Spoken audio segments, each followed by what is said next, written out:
यशोदा मैया निकल करके आई। ग्वालिनी अपना चेहरा जके हुए खड़ी है, अपने पुत्र की भुजा पकड़े खड़ी है और यशोदा मैया से बार बार कह रही, देख ले यशोदा मैया, यशोदा मैया देख ले, मैं आज तेरी लाला को पकड़ के लाई हूँ। यशोदा मैया बड़ी हंस रही। यशोदा मैया ने कहा, गोपी हाँ तेरो लाला है मेरो। मैया यशोदा मैं तेरे लाला को पकड़ के लाई हूँ, देख ले। मैया यशोदा ने कहा कि एक बार अपना चेहरा उगार करके देख गोपी, तेरो लाला है कि मेरो। जैसे गोपी ने चेहरा उगार करके देखा तो गोपी दंग रह जाती है और कहने लगी, यशोदा मैया मैं यमुना मैया की कसम खा करके कह रही हूँ, कन्हैया को मैं घर से लाई थी पकड़ के, लेकर रास्ते में पता नहीं क्या हो गया। यशोदा मैया कहने लगी, ग्वालिनी तू काय को मेरे लाला को दोष लगा रही। कन्हैया भाग करके आए, कहने लगे, देख ले मैया है मैं तो घर पे हूँ, देख ले ग्वालिनी फिर भी उलाना लेकर के आई है, फिर भी उलाना लेकर के आई है, मैं तो तेरे पास में हूँ। अब देख ले ये ग्वालिनी कितनी सच बोल रही है कि झूठ बोल रही है। यशोदा मैया कहने लगी, बात तो सही है कि नहीं, तू तो घर पे लेकिन उलाना लेकर के गोपी आई तो गलती गोपी की। गोपी बड़ी शर्मिंदा हुई और शर्मिंदा होकर के वहां से चली। मैया यशोदा ने हाथ में डंडा लिया और कहने लगी, कन्हैया तेरी बात मैं सब जानती हूँ, सब जानती हूँ कि तू कितना बड़ा छलिया है। और मैया यशोदा समझा रही, कहने लगी, अरे कन्हैया, और बोली यशोदा माता कहे कृष्ण तू और चले वाली।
चोरी करता है श्याम, तुझे शर्म नहीं आती है, तेरे नंद बाबा का नाम इतना बड़ा है, काय को तू नाम डुबा रहा है अपने बाबा का।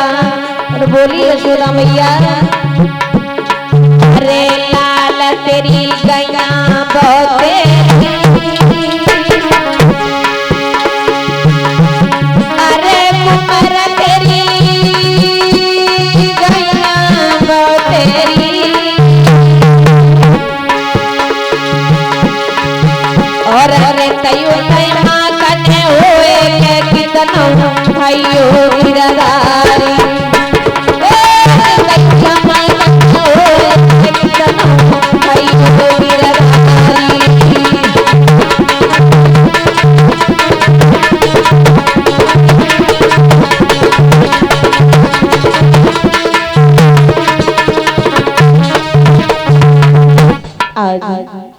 मैया यशोदा ने कहा, कन्हैया तेरे बाबा का इतना बड़ा नाम है, तू काय को नाम डुबा रहा है, इसलिए मेरा कहना है तू चोरी करना छोड़ दे, नहीं तो नंद बाबा की घर घर बेइज्जती होने लगेगी।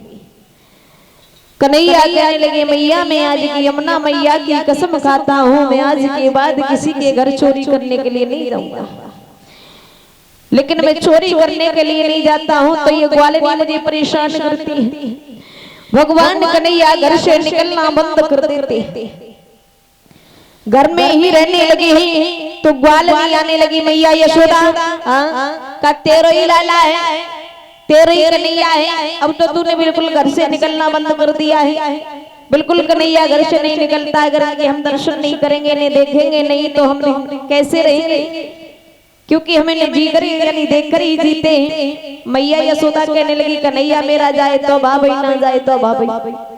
कन्हैया कहने लगे मैया अगर इनके घर नहीं जाता हूँ तो ये परेशान करती है, रास्ता में मिल जाऊं तो ये मारती है, मुझे लालच देती है, मैं तुझे माखन दूंगी नाच के दिखा, और नहीं नाचता हूँ तो ये मारती है। कन्हैया फिर से आने जाने लगे हैं। एक दिन यशोदा मैया सुबह होते ही दही मथने के लिए बैठी। कन्हैया सुबह को जाके कहने लगे मैया आपने मुझे माखन रोटी नहीं दी और आप अपने काम काज में लग गए। तो कन्हैया ने विचार किया आज मैया की परीक्षा लेते हैं कि माँ को दूध प्यारा है या पूत। तो उसी समय यशोदा मैया से हट करने लगे, कहा कि मैया मुझे आज माखन रोटी अपनी गोद में बिठा करके खिलाओ। यशोदा मैया ने मना किया, कन्हैया हट कर जाते, और जब हट कर जाते तो उसी समय यशोदा मैया गोद में बिठा करके माखन रोटी खिलाने लगे। कन्हैया ने अपने योग माया द्वारा दूध में उफान दे दिया, और दूध में जब उफान दिया है ग्वालिनी चिल्लाई अरे मैया यशोदा तुम्हारा दूध सारा बेकार होता हुआ जा रहा है। यशोदा मैया कन्हैया को गोद से ढकेल करके दर भागी और जाकर के दूध बसाया है। कन्हैया के लगे बारी मैया इसका मतलब ये हुआ तुझे दूध प्यारा है, बोले पूत नहीं प्यारा है। तो माताओं के लिए पूत से ज्यादा दूध प्याला होता है।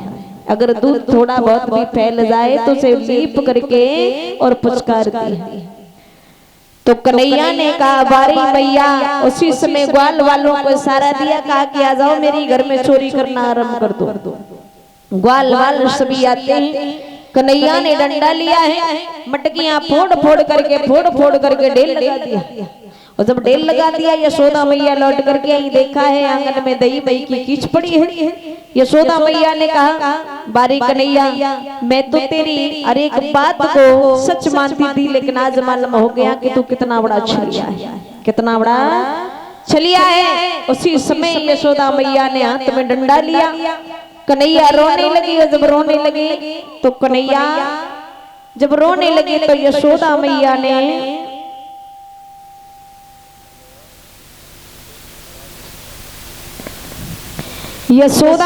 ने उसी समय हाथ में डंडा लिया है। कन्हैया रोने लगे तो यशोदा मैया ने कहा कि अब मैं इसे मारूंगी नहीं, इसे बांधूंगी। अब यशोदा मैया बांधने के लिए बैठी हैं, रस्सी लाला करके गोपिकाएं दे रही है, लेकिन कन्हैया बंधाई नहीं कर रही है, 2 अंगुल रस्सी छोटी पड़ जाती है। मैया बड़ी परेशान है। उसी समय मैया परेशान हो जाती है और कहती है ले अब मैं तुझे बांधूंगी नहीं, तुझे जो करना है वो कर, मैं तुझसे परेशान हो गई। कन्हैया को दया आई है और कहा कि मैया लो तुम बांधना चाहती हो तो मुझे बांध दो, लेकिन ये बात मत कहो कि मैं परेशान हूँ तुझसे। कन्हैया ने रस्सी दी, यशोदा मैया ने ओखल से बांधा है। ओखल से बांधने के बाद में मैया काम काज में लग जाती है। इधर वृंदावन में 2 वृक्ष खड़े हुए थे, यमला अर्जुन नाम की। भगवान ने उन दोनों वृक्षों के बीच में उखल को अटकाया, और जैसे ही झटका मारा है दोनों वृक्ष उखड़ जाते हैं। दोनों वृक्षों से दिव्य रूप प्रकट हुए। सर्वप्रथम दोनों भगवान को देख करके हंसे, उसके बाद में रोने लगे। भगवान ने कहा कि तुम हमसे वरदान मांगो। तो दोनों ने वरदान मांगा, प्रभु हम बहुत बड़े अभिमानी थे और हम बहुत बड़ा अधर्म करते थे, लेकिन प्रभु हम माया ममता से दूर रहे प्रभु, और आपकी भक्ति में सदा के लिए लीन रहे। भगवान ने कहा ऐब मस्त ऐसा ही होगा। श्री सुखदेव जी ने जब ये बात कही तो परीक्षित ने पूछा प्रभु वे कौन थे जो यमला अर्जुन आपने वृक्ष बताए? तो श्री सुखदेव जी ने कहा कि जो यमला अर्जुन वृक्ष बने थे वे पूर्व जन्म में कुबेर के पुत्र थे, जिनका नाम था मड और ग्रीव। और इन्हें नल और कुंवर भी कहते थे। और ये भगवान शंकर की वरदानी थे। इन्हें धन और मद के अहंकार में किसी को समझते नहीं थे। एक बार ऐसा हुआ, इन्होंने अपनी पत्नियों से कहा कि चलो आज गंगा स्नान करने के लिए चलते हैं। गंगा स्नान करने के लिए पहुंचे। अपनी पत्नियों से कहा कि आज बिल्कुल नग्न होकर के गंगा स्नान करेंगे। इनकी पत्नियों ने समझा या नहीं माने, बिल्कुल नग्न होकर के गंगा स्नान करने लगे हैं। कैसे? नग्न शरीरा नारी आजुबे गंगा में,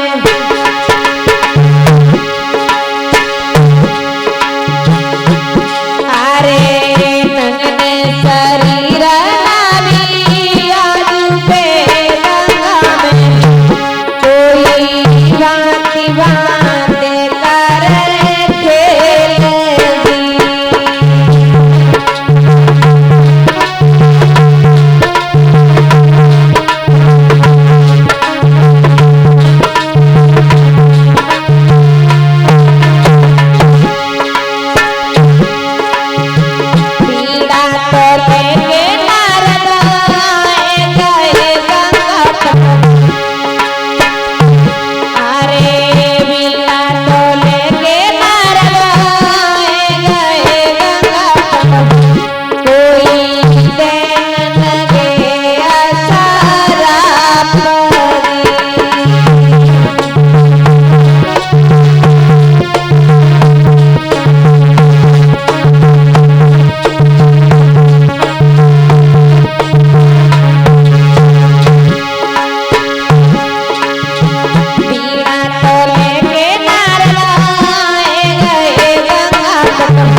स्त्रियों ने देख करके नारद को भाग भाग करके वस्त्र पहन लिए, लेकिन ये नल और कुंवर वृक्ष के समान नग्न होकर के नारद के समक्ष खड़े हो गए।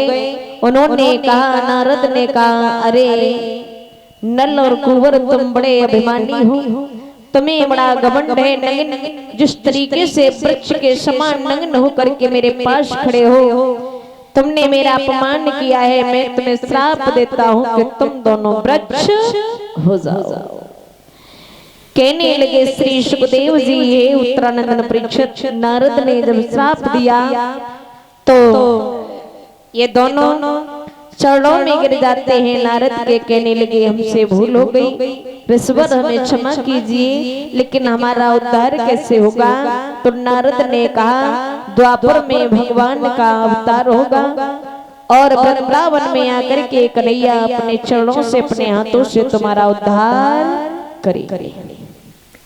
इसलिए आकर के भगवान श्याम सुंदर ने ये यमला अर्जुन नाम के दो वृक्ष बने हुए थे, भगवान ने उद्धार किया है।